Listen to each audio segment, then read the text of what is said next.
Hi everybody, today is beef broth day. So when I do my beef broth, I take my bones and I roast them for 45 minutes. So this is just the first batch. So my oven is ready at 350. I'm going to put these in. And then I've got that whole bowl to do. So those are the bones from the first batch. I just took them out and put them in the big stock pot. Nice big stock pot. And now this is the second batch. We got a bunch. I think I got a third batch. Okay, third and last batch. All right, last batch. Going in.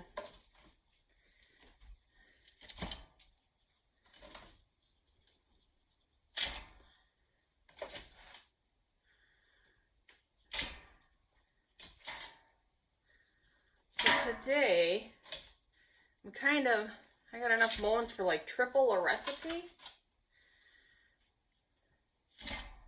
So this is gonna taste delicious. All right, so that's in.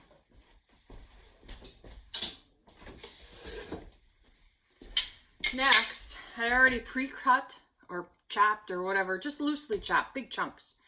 Onion, celery, carrots. And then I always do the ratio of 2 to 1 or 2-1-1. So however amount of carrots you have, I do half the amount of celery and onions. But as the more you make this, the more you know you like. Okay. That's in there. Now remember, you're making stock, so you still want it to taste like beef. If I put more vegetables in, it's going to taste more like the vegetables. I really want it to taste like beef stock.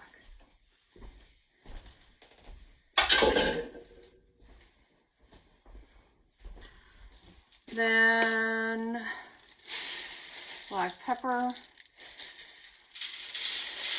Good handful.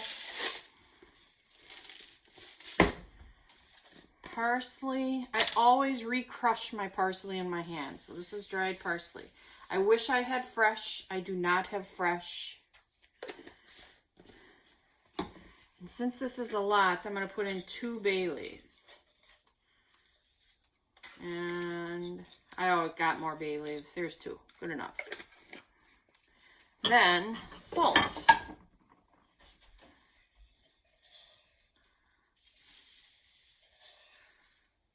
Now I'm going to taste it as it goes. I'll put 1 more in because there's a lot of meat in there. Okay, I can always add more. Now I have to add the water.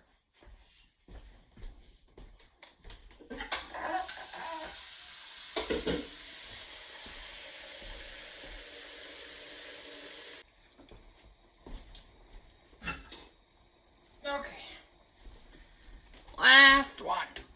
No, I have 4 of these in here. I think it might be the last one. I'm gonna do just a little bit more, half of one of these.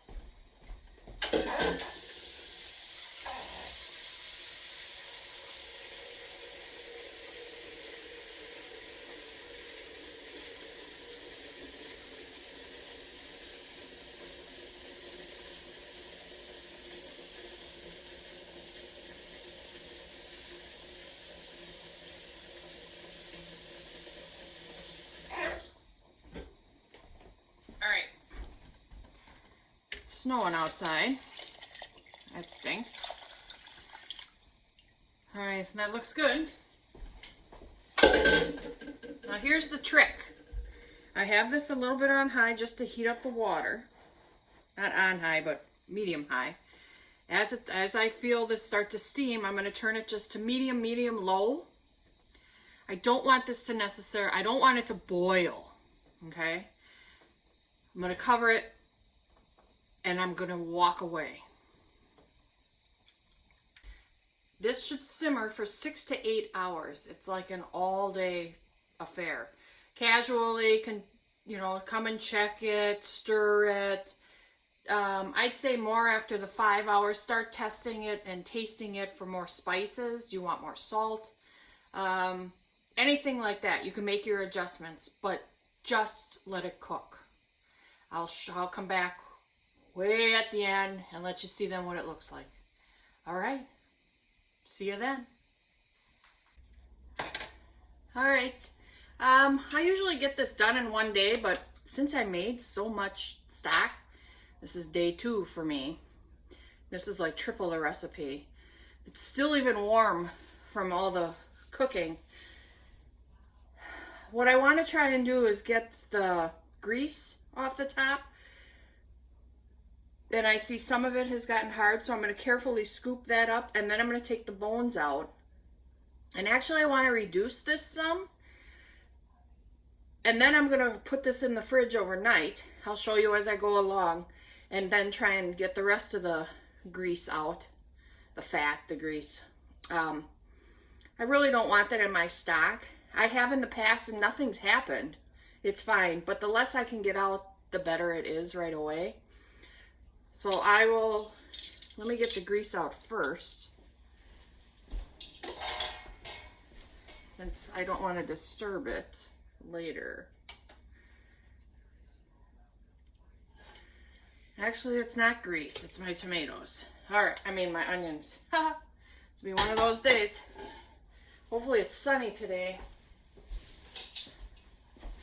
I can get working on the barrels for the greenhouse. Come on. This kind of gets messy with the dripping.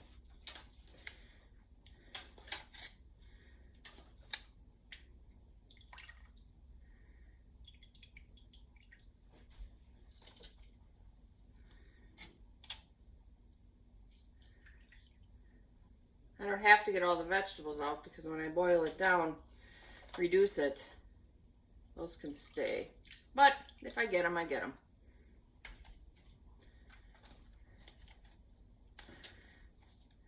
Come on.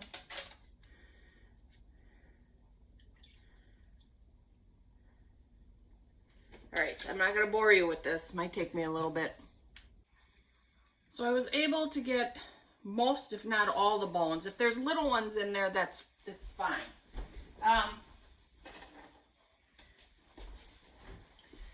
So now I am gonna boil this and try and reduce this, but well, yeah, you can. The glossy part on the top is the grease. So if I can get in there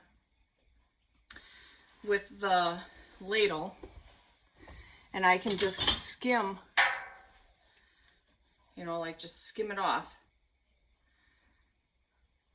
as I go before it actually rolls to a boil. See, that's all yuck, grease. I don't want that. I did it again, I touched it. I'm going to do that before it starts to come to a boil.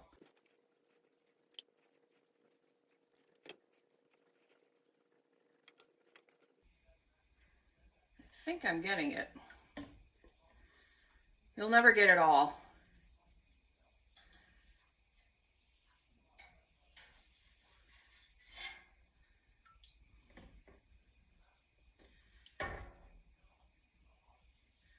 And what's hard is when you have all this in there and then you taste it for seasoning, for the salt and all that. Sometimes all you taste is grease and it messes it all up. So I gotta get at least most of this out of here. I'm getting there. Arms getting tired. Hi. I forgot how many steps I've already gone through. Last you saw, I took the bones out of the big stock pot. And from then, I reserved 8 cups of stock. I'm going to make French onion soup. And then I also, how many cups? Maybe about 4 cups, and I made my Italian beef. So the timing of making this beef stock was perfect. However, I haven't been able to can it. So that's what I'm going to do. So right now, I have 2 pots, smaller pots, and I'll show you those in a second. And I'm bringing them up to hot because I have to pressure can these. And I don't want, the reason you bring up the items in the pressure canner to a high temperature is because you don't want the jars to crack. Because in the pressure canner, obviously, you're like boiling those jars. And you don't want the jars to crack under pressure. So those I'm bringing up to heat, and then I'm going to pressure can those today. Thank you. I'm going to show you those, but so I don't forget, thank you for watching me do all this. And if you have questions, like always, if you have any questions, let me know. So the two pots are nothing to look at, really. The one on the left is full, and the one on the right is about 3/4 full. So I'm going to bring those up to a boil. I'm going to do one at a time. Well, no, I should bring them both up because I might be able to do one batch. Okay, thank you for watching.